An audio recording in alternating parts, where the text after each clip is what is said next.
Welcome, Geeks, to Geek Life. I'm your host, Rollie White. Today we're talking everything Dragon Ball Z. My guest today, Steve Wargo. So tell us, Steve, when did you first start watching Dragon Ball Z? I first started watching it around third grade, and I saw it, and there were all these explosions and guys fighting and all these special effects, stuff like that, and I'm like, whoa, I really need to start watching this. And I started watching it like religiously from then on, and from then on it's just history. Now, what is your favorite saga of the Dragon Ball Z series? My favorite saga is probably the Cell games. I think that had the most interesting things with it. It had the best villain, in my opinion, Cell. Like, I really like Cell as a villain, but whatever. And when Gohan first went Super Saiyan 2, it was so awesome. I was like, whoa, that's amazing, that kind of thing. And yeah, I think definitely Cell games would be my favorite saga. Now, of the Dragon Ball Z series, what is your favorite character? My favorite character is probably Rollie. And I know he's not from the series, he's from a movie, but still, he's amazing.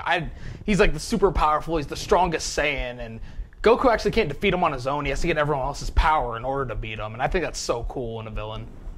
Since the new movie, Battle of the Gods, was such a success in Japan, what are your thoughts on the rumors of an upcoming series?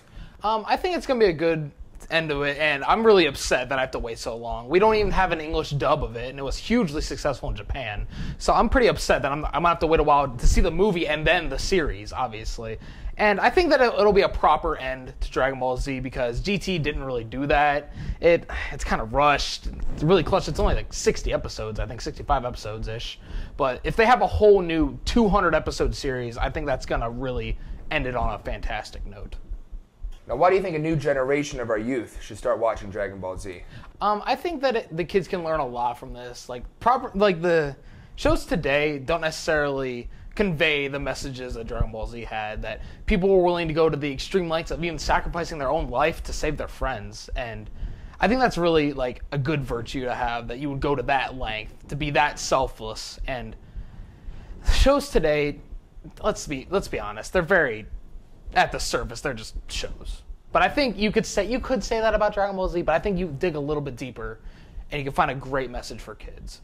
And I think that's why it needs another proper resurgence. Like, who's going to talk about any of these current shows 10 years down the line?